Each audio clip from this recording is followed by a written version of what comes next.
एक चीज है जो बापूजी ने हमें जो ज्ञान दिया वो अल्टीमेट ज्ञान दे दिया जी।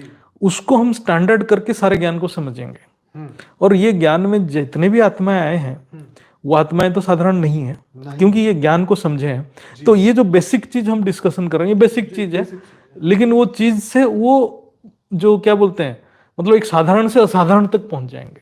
Right right right. ये तो है ही ना, ये चीजें हेल्प करती हैं हमें आगे बढ़ने में और बढ़ाने में। हम कहाँ गलतियां कर रहे हैं वो गलतियां को कैसे रोकें। ऐसा नहीं कि हम कोई छोटे मोटे चीज में फंस रहे हैं। ऐसा है कि हम कभी कभी मैं देखा मेरे को वो अनुभव हुआ वो दिखने लगा उसमें फंसो मत, उससे उसको इंस्पिरेशन ले लीजिए। इसमें ये चीज भी है, बोले कि आपको कोई अनुभव अच्छा अनुभव हो रहा है स्वप्न में, एक्चुअली स्वप्न और जो से कॉन्शियस सबकॉन्शियस में डिफरेंस कुछ नहीं है। हर जगह पे माइंड ही है, मन ही है। हाँ है, मन ही है, पर ये तो इन्होंने एक हिस्से कर दिया, हिस्सा कर दिया, बट एक ही चीज है। कोई डिफरेंस नहीं है। तो स्वप्न में प्राण तो चल रहा है लेकिन हम इंद्रियां इनपुट नहीं ले रहे हैं, तो अंदर की संस्कार निकल रहा है। तो कोई अच्छा संस्कार निकला तो अच्छा अनुभूति हो रहा है, हमें अच्छा दृश्य दिख रहा है। तो take it as an inspiration. उसको ये मत सोचो कि ये मेरे को कुछ मिल गया, नहीं, कुछ नहीं, आपको तो आत्मस्वरूप ही मिलना है। इसको इंस्पिरेशन लो, वो अच्छा आपको हेल्प करेगा।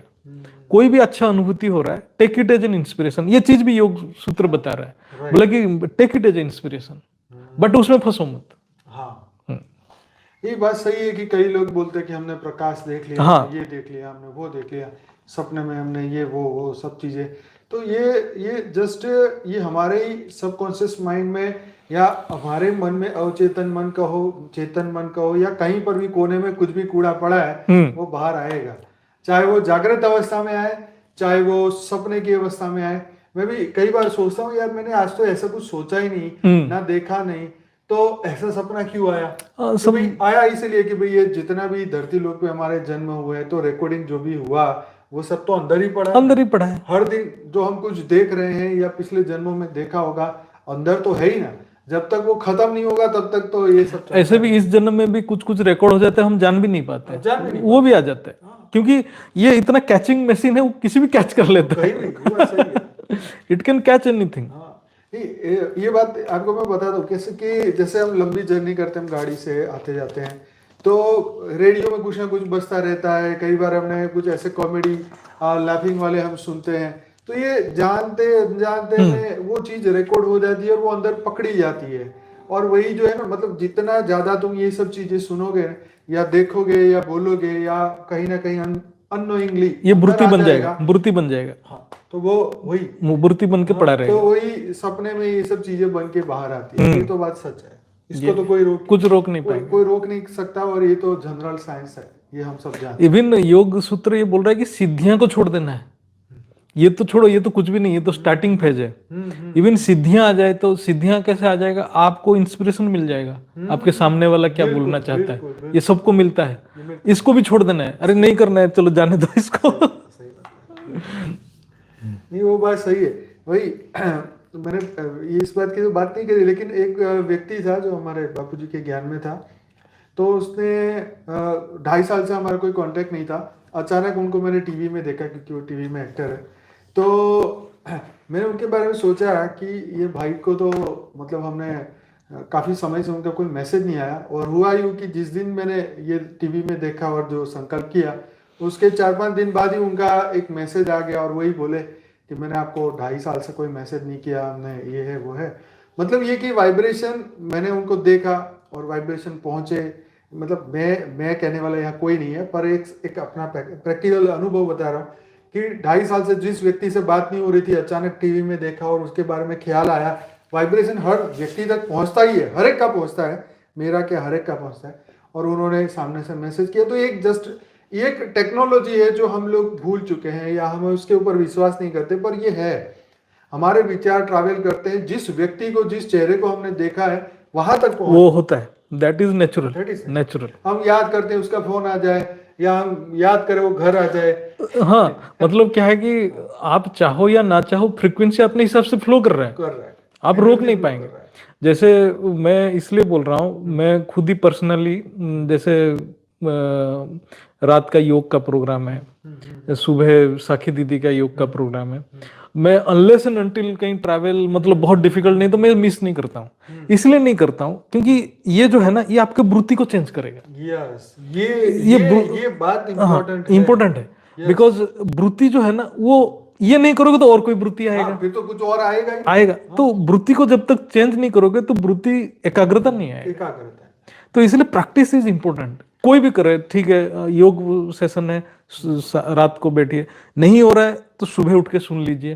क्योंकि देखो मैं तो कभी भूल भी जाता हूँ, मतलब नहीं होता है तो मैं फिर सुनता हूँ। इसलिए सुनता हूँ, देखो ऐसा है कि हर योग सेशन में एक पॉइंट आता है, ऐसा है कि योग पॉइंट, एक ज्ञान का पॉइंट आता है जिसके ऊपर आपकी वृत्ति चेंज हो जाता है। बिल्कुल, जरूरत नहीं कि एक मौका मिल जाता हाँ, है मौका, परिवर्तन हाँ, का। परिवर्तन।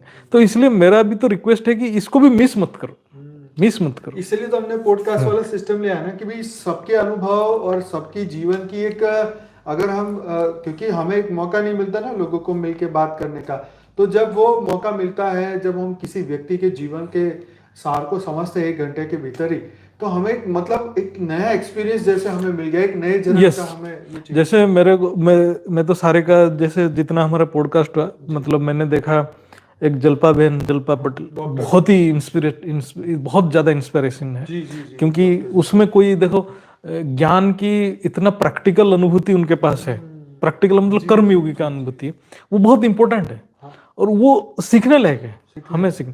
इनका भी एक है वो जो चौहान, अंजिता चौहान, उनका इतना मतलब जर्नी में आप देखेंगे, मैं देख के मैं सोच में पड़ गया, इतने सारे काम इतने छोटे समय में इतने छोटे समय में इतने सारे काम है। तो मतलब हम लग रहा है कि इनको तो कोई पेपर में आता नहीं है, सच बात है। लेकिन वाकई में इनकी तो इतना विलक्षण, इतना मतलब ये मतलब उनका एक जन्म का नहीं होगा, बहुत जन्मों का तपस्या का फल ऐसा है, नहीं तो पॉसिबल। और मतलब रेस्टलेस, थके बिना देखो कितना काम कर रहे हैं, बीइंग ए सिंगल। यस, वही मैं देखा, मतलब हर चीज में सीखने के लिए, लेकिन आपको दर्शन होना चाहिए, नजरिया होना चाहिए, लेकिन आपको दर्शन और कहीं है तो फिर प्रॉब्लम है। मतलब हर एक व्यक्ति, हर एक आत्मा के अंदर कितना इंस्पिरेशन हमें सीखने को मिलता है, हमें देखने को। कल जैसे हमने कल मैगी डोनी की बात करी थी, तो 23 साल की लड़की है, जब 18 साल की थी तो वहां से अमेरिका से वो नेपाल चली गई, उसने 200 बच्चों को, ऑर्फन बच्चों को पाला। तो एक सूक्ष्म में ही तो कोई आत्मा करवा रही होगी उसको, क्योंकि वो उनका ये सूक्ष्म और पुराने जन्मों का भी ये लक्ष्य रहता है, इस हिसाब से यही जन्म का जो है उसका लक्ष्य बनता है। तो ये चीज को हम समझेंगे तो धीरे धीरे बेहद का ज्ञान तो धारण ही हो जाएगा। जब इसको ही नहीं समझेंगे तो उसको धारण करना ही मुश्किल ही है, क्योंकि वो तो टॉप क्लास लेवल की है। तो इसीलिए हमारे पॉडकास्ट में भी जितने भाई बहन आते हैं तो उनकी जीवन से हमें कुछ सीखने का एक मौका मिल जाता है कि भाई इन्होंने देखो ये किया तो यहाँ तक वो पहुंचे, या उन्होंने इस एक भौतिक जगत में भी इतनी बढ़िया बात उन्होंने। एक तो वो चीज को ऑब्जर्व कीजिए कि हर आदमी जो हर परिस्थिति में कैसे संकल्प लेके बाहर निकला, वो एक सीखने लायक रहता है, क्योंकि सबके साथ एक पिकुलियर पोजीशन आता है। वो आपके साथ नहीं होगा, उसके साथ नहीं होगा, लेकिन उसके साथ होगा। लेकिन वो फिर निकला कैसे, क्या संकल्प लेकर निकला, वो उसके ऊपर जब फोकस करेंगे तो आपको पता चलेगा धीरे धीरे। देखो इंसान के पास जरूरी नहीं है कि जैसे वो कल ही मैगी वाली बात करी कि भी वो 18 साल की लड़की क्या कमाती होगी बताओ, तो भी उसने संकल्प किया और तो भी उसने ये काम किया, क्या कमाई, क्या शुरू किया, कुछ भी तो नहीं बेचारे ने। तो ऐसे ही ये तो चलो वो उनकी बात है, लेकिन हमारे बेहद के ज्ञान में भी ऐसी ऐसी आत्मा है कि जिन्होंने मतलब अपनी ये ना सोच के कि हम अपना हमारा क्या होगा आगे, लेकिन वो परमात्मा तक जो उनकी खोज चली, ये बहुत ही इंटरेस्टिंग है। और ये जर्नी सुनने समझने वाली होती है, तभी हमें एक इंस्पिरेशन मिलता है। ये काम इतने आसान नहीं होते, पर हमें देखने के बाद, सुनने के बाद हमारे में वो वृत्तियां, हमारी वो हिम्मत खुल जाती है। वो कर सकते तो हम भी कर सकते हैं। Yes, that is the reason. एक बहुत अच्छा मैं पढ़ रहा था मीमांस दर्शन में उसको बहुत फेमस करवाया एक बहुत बड़े संत, मतलब योगी थे, कुमरिल भट्ट करके कोई थे। अच्छा। तो वो मीमांसा में एक सुंदर लिखा हुआ है कि जो कर्म का फल ना भगवान देता है, ना ईश्वर देता है, ना देवी देवता देता है, आपकी वृत्ति के अंदर जो स्पंदन शक्तियां हैं वही लौट के अपने पास आता है। मैं बोला यार क्या साइंटिफिक है, मतलब पहले भी लोग साइंटिस्ट थे, इतने पहले बड़े बड़े साइंटिस्ट थे। Right right right right. और ये बात इसमें जैसे भाई ने बात बताई वृत्ति की बात की, भाई वृत्ति जो है वो संस्कार बन जाती है। यहाँ पे एक बात है, वो संस्कार हो जाती है, मतलब वो पक्की हो जाती है, मतलब वो एक हमारा अब कुछ नहीं करेंगे तो भी हमें वो संस्कार हो ही जाता है, एक पक्का पड़ गया। जो बार बार वृत्तियां चलती रहेगी तो एक संस्कार के रूप में परिवर्तित हो जाएगी। और वो संस्कार आप ही में क्या है, ये संस्कार मतलब भोगने का, जो हमने भोगा है वो संस्कार बना है। मतलब जैसे मैं कई बार वही बात कर रहा हूँ कि हम बढ़िया चीज खा के आए तो हमने आनंद तो उसका लिया, लेकिन वो एक संस्कार भी बन गया। और वही संस्कार मतलब भोग का संस्कार जो हमने भोगा, उसके अंदर एक फिर इच्छा दबी हुई है, इसको यार फिर खाएंगे, दोबारा खाएंगे, यहाँ जाएंगे तो ये करेंगे, ये जाएंगे तो ये करेंगे। तो ये हमने अपने संस्कार बना दिए, अपने आप ही बनते ही जा रहे हैं, हर पल बनते जा रहे हैं। तुम कुछ करो कि ना करो ये होने ही वाला है, सिंपल सी बात है। और ये ऑटोमेटिकली कार्य हो रहा है, ये टेक्नोलॉजिकल कहते हैं ना ये बात, लेकिन उसको हमें बदलना चाहिए, बदलने ऑटोमेटिक है ये। हाँ ऑटोमेटिक होगा कि हमने इसने ऐसे देखा तो हमें गुस्सा आना ही आना है, ये हमारे संस्कार बन गए है ना। तो कई बार ऐसा होता है कि हम कोई गाड़ी चला रहे हैं और अचानक ही ऐसे ओवरटेक करके जाता है, आंखों से आंखें मिलती है तो हम गुस्सा भी आंखों में ही दिखा देते हैं या आंखों में ही वो वृत्तियां झलक जाती है, या हम कई बार हम सॉफ्टली हंस भी लेते हैं, कई बार हम गुस्सा भी दिखा, वो हमारी वृत्ति के ऊपर है ना, कि भाई हमने उसको किस तरीके से उस सरकमस्टेंसेस को देखा, क्या क्या समझा। तो ये हर एक की अपने अपने संस्कार है, विचार है, स्वभाव है। वही स्वभाव भी इसी तरीके से बनता है, वृत्तियां फिर स्वभाव में कन्वर्ट हो जाती है ना। इसको तुम ऐसा कहोगे तो वो बस खत्म कहानी। तो इसको एक बार ये बोल दिया तो उसकी दोष प्रकट हो जाएगा और वो फिर लगातार एक दिन तक तुम्हारे ऊपर बरसता रहेगा, है ना। जैसे वो मालिक नौकर की बहुत सारी कहानियां ऐसी चलती रहती है कि नौकर ने ऐसे किया तो मालिक पीछे पड़ गया, अब मालिक ऐसे किया तो नौकर पीछे पड़ गया। तो ये सब चीजें आपके जो मेरे को एक वीडियो भेजे थे उसमें कर्म बंधन का ऐसे कहानी है, मैं आपको बताता हूँ। प्लीज बताइए। उसमें क्या है, एक सास और बहू मतलब बहुत लड़ रहे हैं, मतलब वो जो है मतलब ऐसे लड़ रहे हैं कि मतलब वो सास तो उसका सबसे बड़ा दुश्मन बन गया, मतलब इतना बड़ा। और वो जो जो उसका जो हस्बैंड जो है ना बहू का, वो जो ये उसके साथ रहना चाहती है, मतलब वो जो उसकी वाइफ जो है उसके साथ रहना चाहती है, लेकिन उसका सास इतना तकलीफ दे रहा है वो रह नहीं पा रही। तो फिर उसने पास्ट लाइफ रिग्रेशन में गया, तो क्यों मेरे साथ ऐसे हो रहा है, वो जो बहू है पास्ट लाइफ रिग्रेशन में गया। तो पास्ट लाइफ रिग्रेशन में जब गए तो बहुत पास्ट लाइफ में देखा गया कि ये जो सास थी वो नौकरानी थी, इस बहू तब कोई बड़े एक संपन्न व्यक्ति थी, मतलब संपन्न लेडी थी, और ये उसकी नौकरानी थी। और ये जो जिसको शादी किया वो भी वो जो इसकी बेटी थी, जो उसका बहू है ना, बहू की बेटा था, ठीक है ना, इसका बेटा था। तो ये इसको इतना तंग कर रही थी उस टाइम, उस जन्म में वो भीख मांगती थी मुझे बचा लो। मतलब वो जो सास जो है ना, शायद ये शिल्पा बेन करडी वाले की उसकी वीडियो में था, ऐसे पॉडकास्ट में था। नहीं ये वाला आपने किसी का मेरे पास वीडियो भेजा था, वो कर्म का रहस्य करके, मैं उसमें देख रहा था। तो फिर वो हाथ जोड़ती थी कि मेरे को बचा लो, और इसको बहुत खराब लैंग्वेज में उसको गाली गुलज करती थी, है ना। अब इस जन्म में वो जो बेटा था, कौन सा इसका जो बेटा था, वो बेटा को भी ये पालती थी, कौन सा वो जो नौकरानी।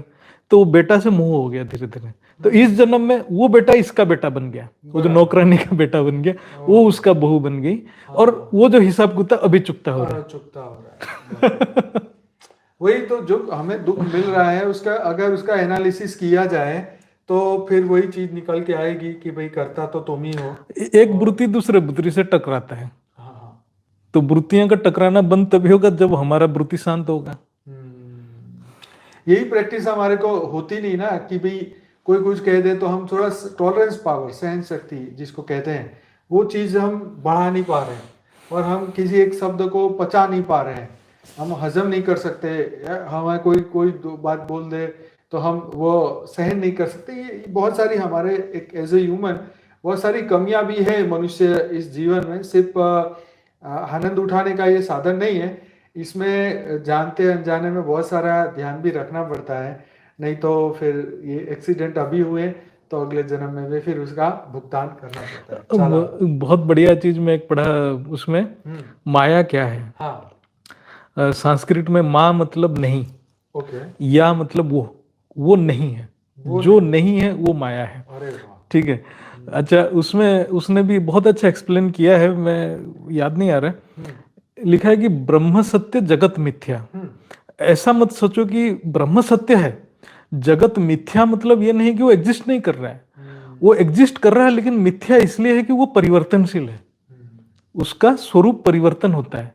इसलिए उसको देखो कि उस सही नजर से देखो, उसकी ओरिजिनलिटी क्या है। जब तक आप उसके ओरिजिनलिटी को नहीं देखोगे उसमें फंस जाओगे। बोले कि क्या देखे, जैसे हम बोलेंगे कि जगत मिथ्या है, लेकिन हमारे सामने तभी है, आप उसको कैसे नकार दोगे। लेकिन हम उसको जब ज्ञान के दृष्टि में देखेंगे कि ये जगत परिवर्तनशील है, तब हमारे अंदर वो भाव आ जाएगा, नहीं इसमें प्रभावित नहीं होना है। वो इसीलिए बोल रहा है कि जगत मिथ्या है लेकिन एग्जिस्ट कर रहा है, लेकिन मिथ्या है क्योंकि वो परिवर्तनशील है। ब्रह्म सत्य इसलिए कि वो अपरिवर्तनशील है, अविनाशी है, ये परिवर्तित हो जाता है। तो बोले कि ऐसा मत सोचो कि ये मिथ्या है, उसको छोड़ के चले जाना है। बोले कि सन्यासी तो जगत छोड़ के चला जाता है, लेकिन उसका चित्त तो अंदर पड़ा हुआ है, उसको कैसे छोड़ेगा। सही बात है। वही वो सुसाइड करने जा रहा था, तो कि भाई क्यों जा रहा है, क्या तो मैं तो इस चीज से तंग हो गया हूँ। तो भाई तुझे मरना ही है तो अपने मन को मार लेना, शरीर को मारने की क्या जरूरत है, क्योंकि यही मन तो फिर लेके फिर पैदा होगा और फिर तू तंग होने ही वाला है, तो इसी जन्म में इसका कर ले। इसमें कितना सुंदर चीज एक्सप्लेन किया है। मतलब जैसे वृत्तियां क्या होता है ना, जैसे आप वृत्ति को एक दबा देते हो तो नीचे चला जाता है, फिर उचित परिस्थिति में ऊपर आ जाता है। जैसे ऊपर आ गया सरफेस में, जैसे माँ जी बोलते हैं ना, सागर के तले चले जाओ जहां शांत है। वृत्तियां ऊपर आता है तो वेव्स क्रिएट करता है। ठीक है, तो वेव्स क्रिएट करेगा। पता चला 40 साल तक उसको कोई आकर्षण नहीं था, कुछ नहीं था, पता चला 60 साल में शादी कर लिया। अरे भाई, उसकी वृत्ति के नीचे पड़ा हुआ था, ऊपर आ गया। वो निरोध नहीं किया था, वृत्ति को हटाया नहीं था। वृत्ति इतना खतरनाक है, वो कहीं पड़ा रहता है, और कब निकल के आए, कब उसको परेशान क्रिएट करे, कुछ पता नहीं।